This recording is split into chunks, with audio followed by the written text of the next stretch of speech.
Hi, guys. So, yeah, welcome back to Now TV on Now TV Canada in Vancouver. So this is about Johnny Depp. Johnny Depp. I did my Heath Ledger thing.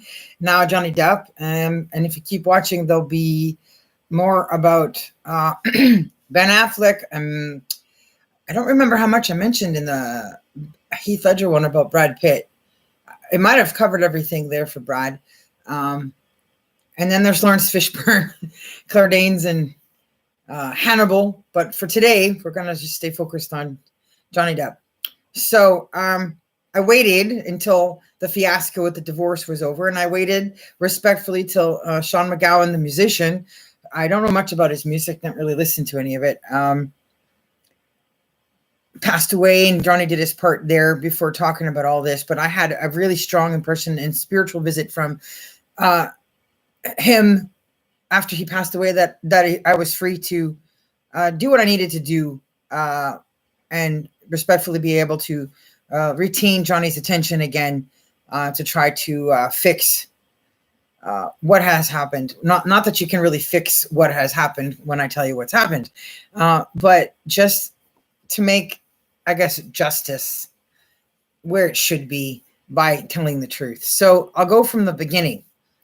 During the Halloween season, back when the littlest of littles was about 4, and she was with my mom in Winnipeg, because the system here had wrongfully given her to my mom, which is another nightmare. But the blessing of that is it had been after Heath had died, which is my belief of beliefs because of my career as a writer and the way I've been treated here in Canada by people. I believe Heath, by spirit, wanted to see me succeed sooner because I was ready. There was work that was ready, and to salvage the industry at the right time to get things back on track when you're missing a certain piece of the puzzle or person or mind of information.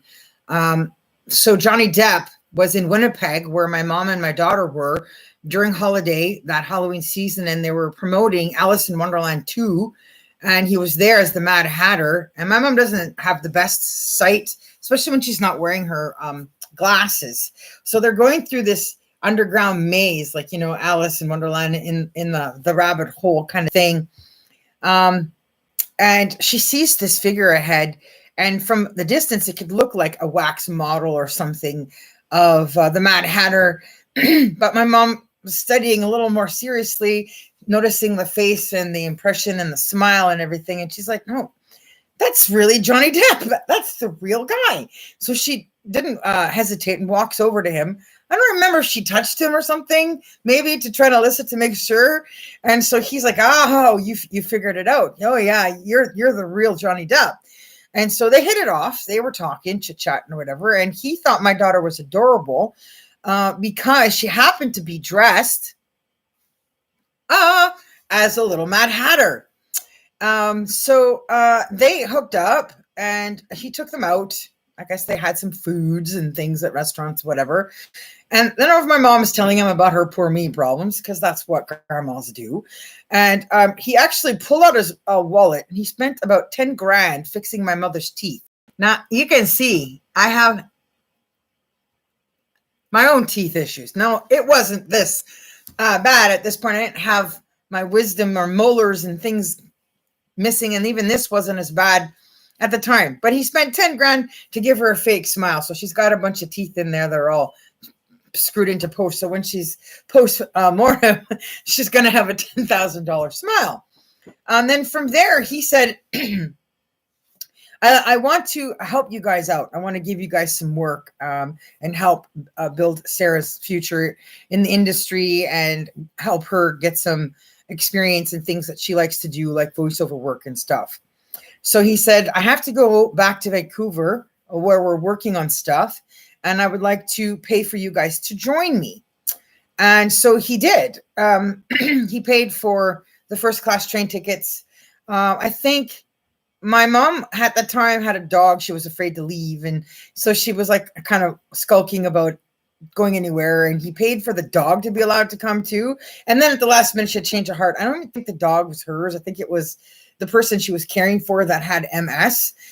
They were sharing mortgage for the years that she was doing the LPN home care aid for this lady, and gotten attached to this dog. But anyway, she left with my daughter. They come to Vancouver. He's been housed up privately at some mansion somewhere, and they were arranged to go join him there at that mansion rather than being in a hotel. And it turns out that the mansion was actually a house that my grandfather worked in, doing cabinetry and woodwork, because my grandpa was pretty talented dude. He built 4 houses for all 4 of his kids from his first marriage and the ones that he had with my grandma, and did other odds and ends on the side. And he did work in this house, and my mom remembered it. And the guy that was there was the son of the man who originally owned the house that hired my grandpa to work there.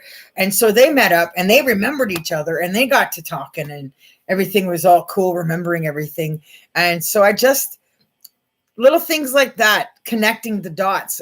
You can't plan that. You know, you can't look at it and not see the fate behind my mom being allowed to visit that house again, seeing that same guy all grown up now that she's grown up too, and the wood and the work that my grandfather did, and how it still sits today and has lasted, to show the lasting quality of my grandfather's work was pretty cool. So they started doing, I guess, casting calls, auditions, whatever, with people. And he wanted Sarah to do a part, like a little Mad Hatter portion. And he wanted them to work that in and be sized for costume and stuff like that. But I was in Toronto. I was on the other side of the country working on my career, my movie career. And I was doing these little videos. I did a few of them of from Gilbert Grape, but it was for Arnie. In my new story idea in my head, it's What's Eating Arnie. And I did these little videos of Busy. Busy's the character of the girl that has issues like Arnie's character, and she felt like, oh, this is my boyfriend and possible future, and she's making letters and stories and videos out for him, hoping he finds them and stuff. And at some point, my mom showed him these Busy videos, and he said, oh, well, they're very good, and encouraged her to tell me to keep doing them. But that's pretty much as far as it went, sort of thing, when it came to connecting me.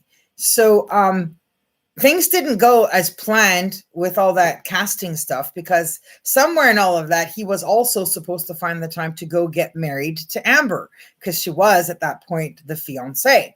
So my mom had an accident. I think it was on a break. So when he went off on the break and they were not working and everybody went off to do their break, she was insistent on coming back to Winnipeg because she had bought these Ice Capade tickets to go see Ice Capades and didn't want my daughter to miss it. But my mom has seen Ice Capades 1,000 times. It wasn't necessary to leave Vancouver and the security of that future work or whatever. So she fell in the bathroom in the hotel that they put her up in Vancouver, in Winnipeg, on the break everybody was on. She had hopped a ride back in a car with my kid. That's a long drive for a little girl. Instead of just sending for me, is where I'm going with all of this. But I guess she was sort of enjoying all the attention and stuff. Oh, Johnny Depp's mine. I know Johnny Depp. I've met him, whatever. And really didn't want to share in that as much as maybe she should have. So after she fell, she went and got checked. Apparently she had broken her back in some spots. She could still move, but she was in a lot of pains because it was in an area of her back where it didn't paralyze or immobilize her. And so she refused to go back to Vancouver when they offered to pay to have her go back and stuff. And I had kept saying, let me talk to those people that you have contact with. Let me talk to Johnny Depp, or have Johnny Depp contact me through Facebook and YouTube or whatever social avenues there was. And there was plenty, because I've been around a long time doing all of this. But she wouldn't do it. And he didn't think to say to her, well, where's her mom? How do we fix this at that time? He did ask about me, but not enough to push for, well, let's reunite. But in his head, I think his idea had been to somehow join me to them in the hotel in Vancouver. And at that time, I actually happened to have been available. It would have been okay for me to leave what I was doing, to come join them in Vancouver to support my daughter so she could feel more secure and happy. Mom's there and be like that guide for her acting and stuff. And so it never happened that they went back. But when they were in Winnipeg, they had been given a contract to sign where my daughter was supposed to get $100,000 installment for her part as the little Mad Hatter in Alice in Wonderland 2. And apparently my mom had also been owed some money for doing some voiceover work. And both of them never got this money at all. And the promise that he had made when he was with them, which was to give my daughter 2 parts in 2 different movies of his. I don't know what the second one was. It could have been his Jack Sparrow series, the Pirates of Caribbean, which is no longer a thing, but it was then. And so maybe things would have worked out better if there had been more done to negotiate that promise properly. In that process of being with them, he gave my daughter, hang on, I have them somewhere. Give me a minute. Aha. Gave my daughter as a gift, like a promissory note, I guess. He gave her these 2 beautiful $10 Chinese notes. 10. There's 2 of them. You guys can see. I can't seem to get the camera to do that. So there. My mom she's worried about herself and her control issues with money and things of value. And I'm very good for that. I'm nothing like that. And she knew that. And so when we did finally meet up again, I guess sort of because she felt maybe a little bit bad about what she had interfered with securing.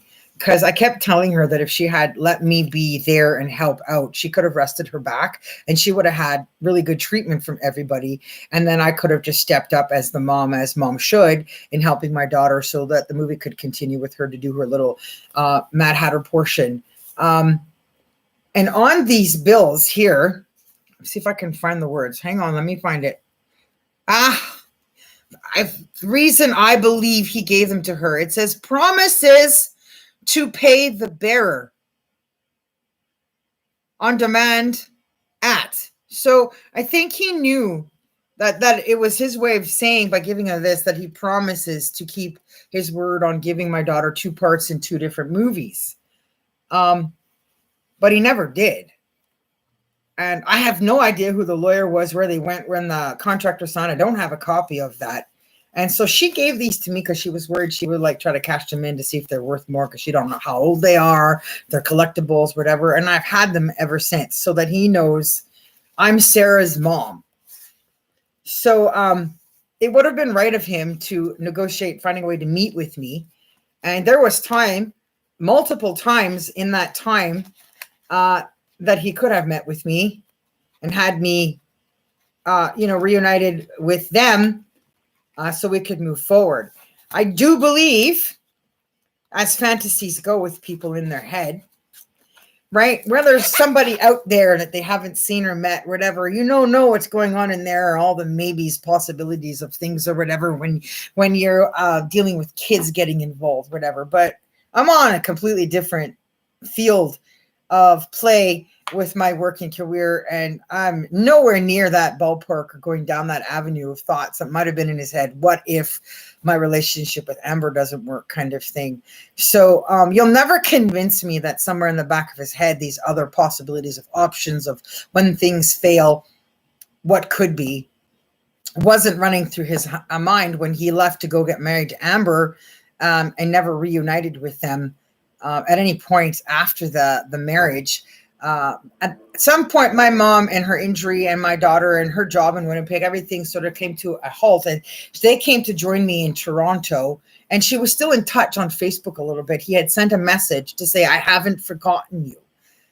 They had a connecting Facebook. He had a private place the world doesn't know about that he could send her messages from, to an account that she had. And then she lost the password to get into that specific Facebook account. So she could never access if there's any more messages from him or not. She wouldn't even tell me. So there's just pockets of stuff that's missing from that situation, from her and from him, because as time goes by, you forget less and stuff, right? So that was pretty much the last I knew of for messages from him. And at that point, they were with me when she said, oh, he sent me that. And she didn't even show me that he sent that. But I can believe that he would have said, I haven't forgotten you guys. But it's not enough to have just left it like that. And we were in a pretty bad situation. We were living in a family shelter in Toronto on Queen Street East. And then we were sort of huddled into this apartment in the basement of a woman that didn't like us using the kitchen. Every time you turned anything on, it would set off the smoke alarm, and then she'd get mad because you need to eat. Oh, you want to eat in my house? You want to cook in my house? You want to make food? And it's not me making it in my kitchen, which is all she figures renters are for, right? Taking care of herself. Not so good of a lady. And at some point, we couldn't stay there either. So we had to move from there. And we ended up getting on a bus and going to Niagara Falls and staying in another shelter there. And then we had lots of pizza there because they did like pizza at that shelter every Thursday or whatever. And my daughter's schooling was getting all messed up, moving around from school to school.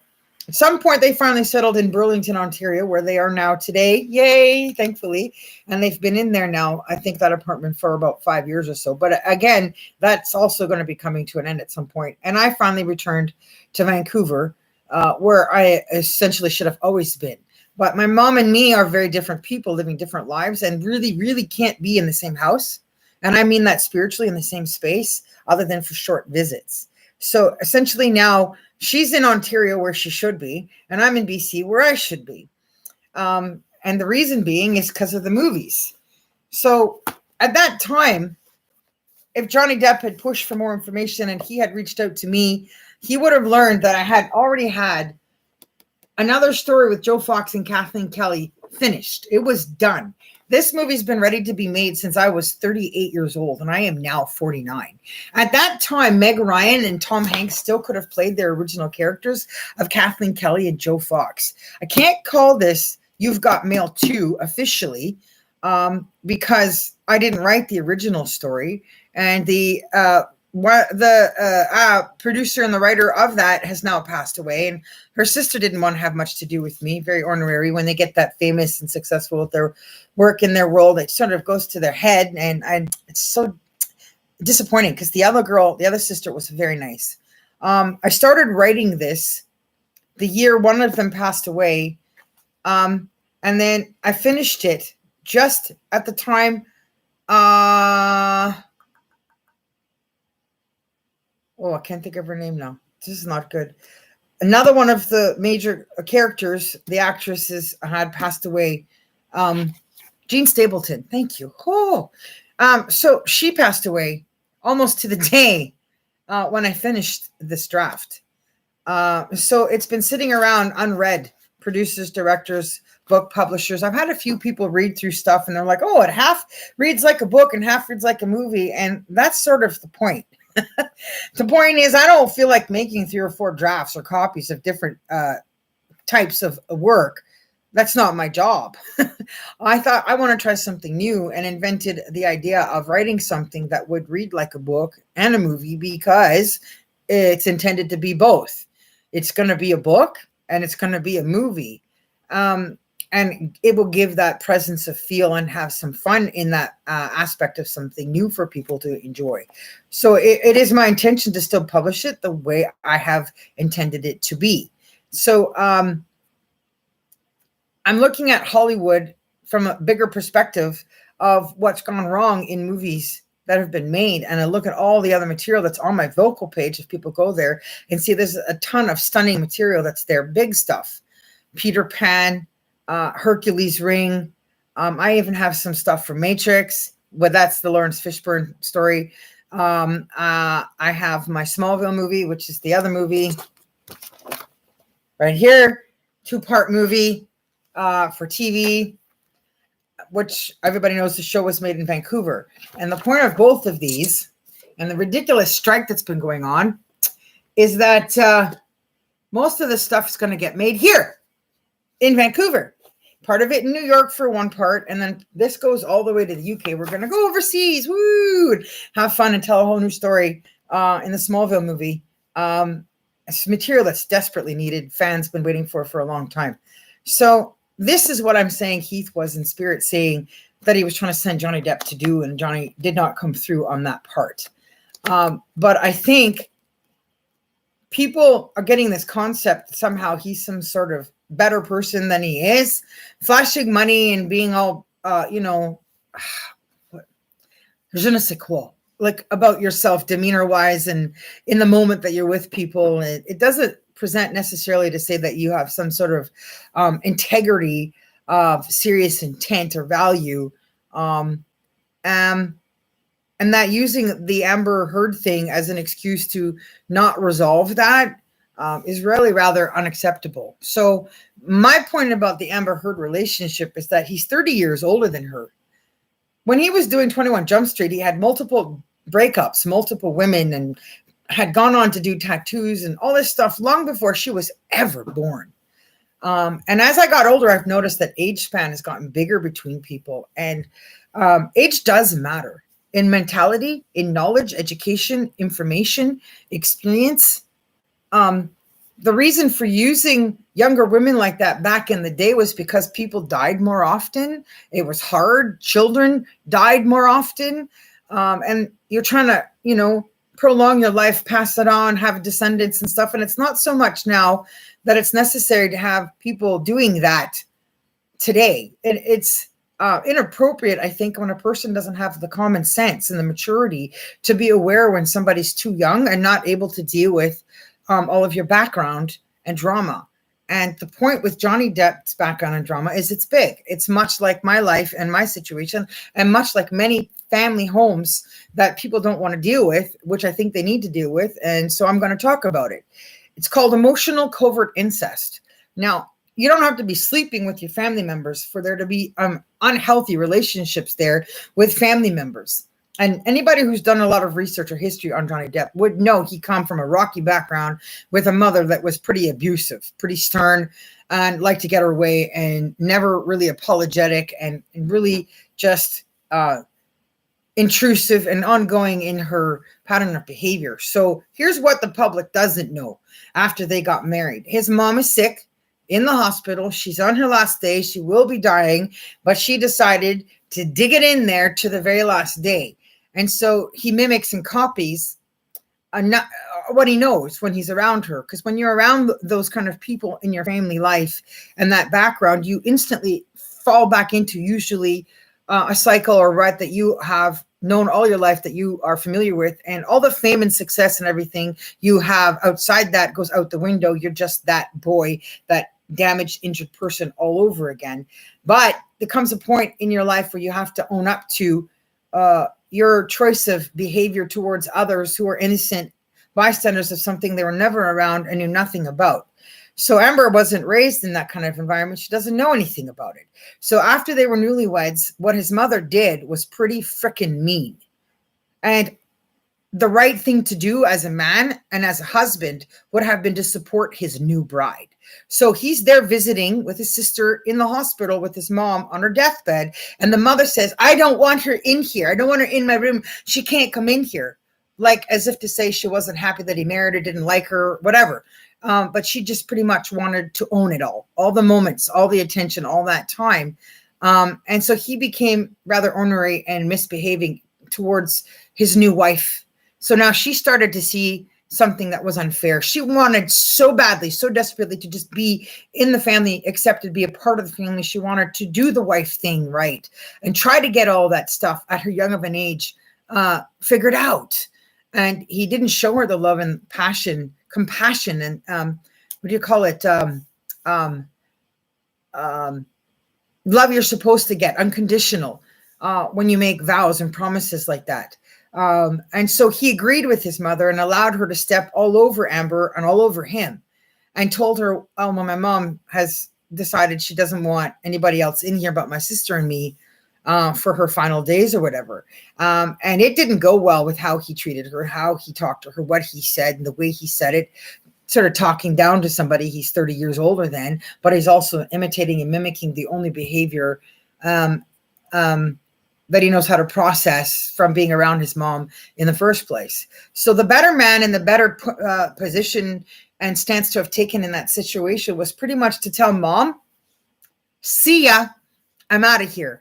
Right to your deathbed, you've had all of this time and my attention and help to help you find a way to appreciate and value your kids and their success and how hard they've worked to make you love them and like them and accept them for who they are and the way their fans love them and accept them for who they are and the way they are. And you never did. And I've just gotten married and my new wife is important and our future together is a priority. And if you love them, you're going to say, and because I love her, I want to enjoy my time with her and the time we have to build together in the future. And he should have left. Period. End of story.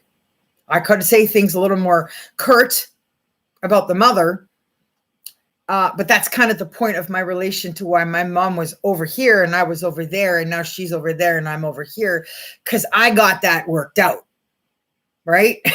So I'm an adult, and as an adult, I know how to draw the line on when something has gone too far and somebody's crossed the boundary. And it took me many, many years of my life and self-counseling and training to figure out how to stop the cycle that was in me, where she kept wanting people to look at her like she was the victim and being victimized, and that I was somebody that I wasn't in their eyes because of the way she would trigger the responses and my reactions under certain circumstances, especially around the freedom of the custody and parenting of my children to live where I want and do what I want, even if it meant leaving Canada and going to find possible mates, partners in other countries and develop beautiful lives in other places where my career could have bloomed and had success much, much sooner than I am now at 49, which is why it's important I share this.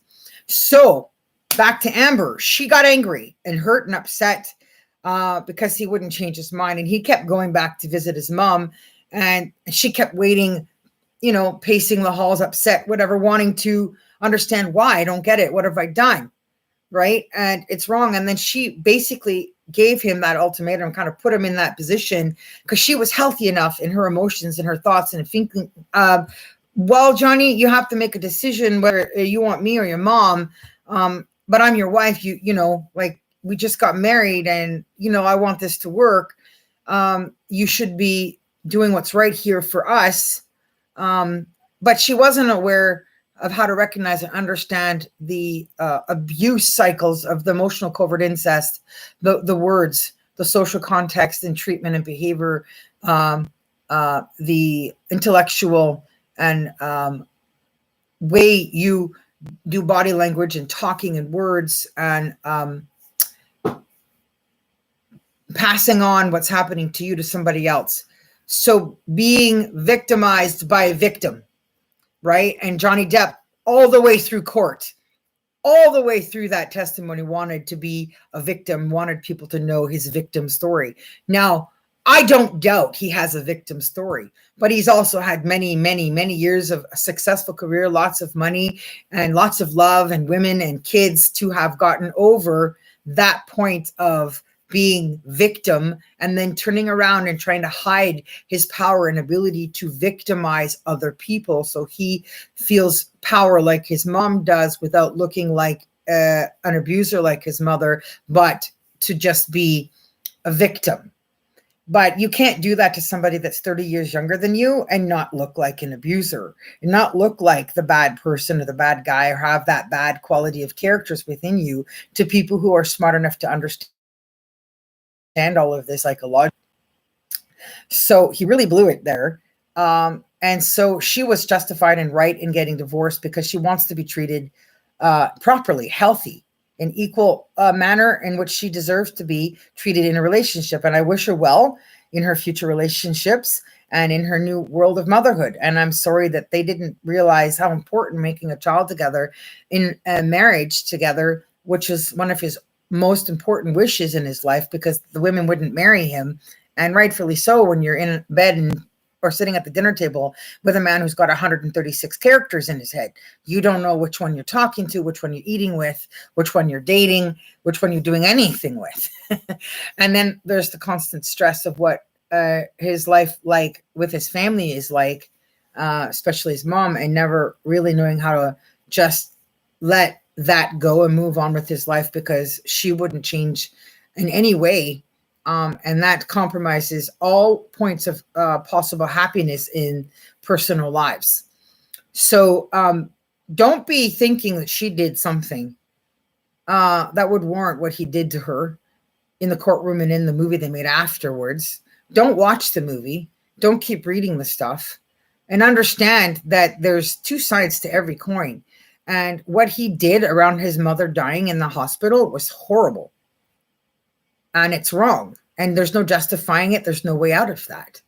And so when his mom died, she took that last laugh with her, right? She got that last nail in the coffin on the way out. And now they're not together. And now there's no way for them to get back together because she has enough emotional intelligence, loves herself enough to know she wanted real love and real honor and real respect, like the vow she was taking the day she married him.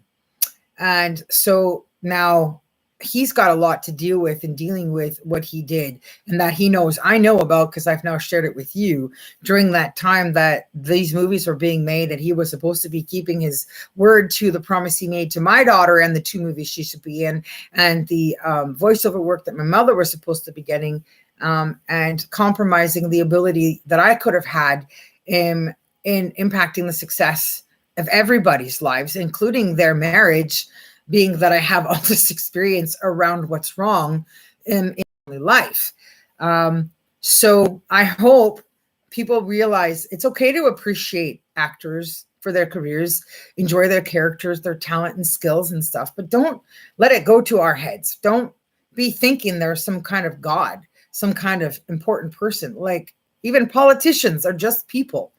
And we make mistakes as humans every day. It isn't possible to get it all right all the time.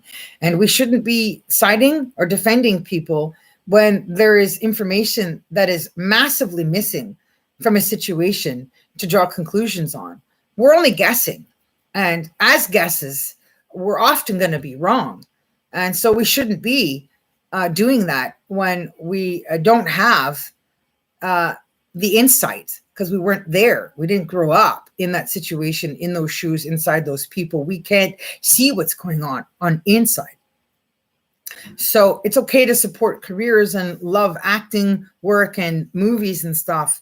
But how far out of control things went with the 7 years in court and stuff, and his inability to save his career, to salvage some part of his career that was connected to my life and my daughter's life and my ongoing pursuit to still try and get these movies made so I can end all of these writers' strikes and movie strikes and act like there's no work to be done when there is. I have lots of it, and these are big ones. Let's just start with those 2. I also have trilogy for Supergirl 2, 3, and 4 from the original version that Faye Dunaway was in. So while we were in that family shelter in Toronto, I was working on that. And then I got into a place on my own, and I was working on it there some more. And then when we separated and they were in Burlington, and I finally made it to Ottawa because Niagara Falls was not a place to live and be a writer. Other than to go and visit there for the casinos and the Niagara Falls, it's hell. So we didn't stay. None of us stayed. I got there and I finished writing that trilogy. It took me 8 years to write that trilogy, over 110,000 words, and it's not finished being cleaned up. So in the final draft, it's probably going to have 120,000, and then we got to figure out exactly where the 3 parts are. But I have roughly a good idea of where the movies are. The middle one's always the one that's the shortest. The big bangs are the beginning and the end for the longest movies. So that's 1, 2, 3, 4, 5, 6 scripts. And the big movies each are around $200 million each. So there's lots of work and there's lots of money. And I'm still sitting here in this room, in this bachelor pad, penny pinching my budget, trying to figure out how I'm going to get by month to month. So if you see me out there with these cards, handing out to people that I'm looking for my squad, my group of people who are skilled in this industry, who want to see success get made in Canada and for a woman in this industry in a way that's never been done, because I have never sold my rights to my work. I have never bowed down, kneeled, kissed butt to anybody in any part of the agencies in any way, shape, or form for thinking I need an agent or a publicist or somebody that wants to get paid to be in the industry, but isn't good enough to be us in the industry, but want to make enough money off of us to make it hard for us to succeed by putting themselves in the middle to block us the rest of the way. With the internet and the change of availability and technology, history, knowledge, and learning, we don't need them. They need us. So they make money only if we feel like, oh, I feel bad for you. You don't have a job. You're not acting. You're not going out for casting calls. You're not singing, recording any music or writing songs or playing in a band, and you need work. Well, okay, I'll pay you to be my agent. I'll pay you to be my publicist, my publisher, or my secretary. That's what Robin Williams did. I contacted her, and then I found out what I sent to him eventually got to where it was supposed to go, but I'm not sure he was ever given that. But he hired somebody for that same reason, feeling bad for somebody because they couldn't make it in the industry. They don't have a job. So that's what I got to say about most of that part of the industry. It's out with the old Hollywood and in with the new. So all the people that see this stuff that are actors that know about me can get in touch with me and talk with me. They don't need their agents or publicists to tell them, oh, no, she's not famous enough yet for you to be friends with or to know or hang out with, because you can't. So we're going to work together to change all that. So I'm sorry, Johnny Depp. I'm sorry, Mom, for putting that out there, but it was necessary to tell the truth about what would have happened had Johnny Depp learned that this movie was ready to get made when he was with them, and that the reason he was meant to meet them was so that he could help me. It wasn't about them. And my mom was very good at doing the same thing his mother did by drawing a line about a boundary he wouldn't be able to cross to reach me. So he could have possibly saved his marriage and had a better life because of what would have been able to been advised and how things would have gone had I been in the picture and had these movies been in the picture around what was happening with his mom's illness. So hopefully this makes a difference on how people decide to understand things, judge things moving forward. And if you're a producer, director, actress, actor, if you're an editor, writer, and you want work, then follow the channel and subscribe, push the bell and keep in touch with me. And if you can get to somebody who can get to somebody who can get this to Johnny Depp, then Shane McGowan is basically saying that Johnny can come back now. Though he cannot give Sarah 2 parts in those 2 movies ever again, I still have 2 $10 Chinese bill that says that he's promised to keep a commitment. And now I'm putting it out there with everybody who's seen it that we want to make sure he keeps a commitment, because what he does to keep his commitment and fix that part of the history and sort of reflect on how he could have been better in everything that's happened since then can make a difference in many other people's lives. Remember, for every one person that's abused or every one person that succeeds, there's a plethora of other people, around 25 per person, that's affected around that. So that's a lot of people that these 2 bills can make the difference in the lives of, if this video can reach Johnny Depp and Johnny Depp can come to Vancouver with just me here and we can see what we can do to make things better for everyone around us. So that's it, guys. Thanks for watching. That's my true story. I'm not interested in getting married and falling in love with Johnny Depp. He's not my tall, dark, and handsome. Rest assured, don't worry about that. I have other plans for my career. Thank you very much. There's no connection between the poem I just read and this video. Thank you guys for watching. I'm going to try to get a costume made and walk around and embarrass myself in my costume. I'm going to trim down a little bit more because camera always makes you bigger than what you are. And I got to fix this hair. I had a haircut that went very wrong and it's very bad. And so we're going to work on that. And then when you see me out there having fun, join in. So peace out, guys. Thanks for watching Now TV Canada. The next video coming will probably be about Ben Affleck because it's really relevant to my daughter's life again, and making history in the Hollywood movie world. I've had an interesting life. That's what I'm going to say. So come back for that one, and then all following streams after that about other important things that have happened. Bye-bye. Superwoman signing off, aka I am Just Jen.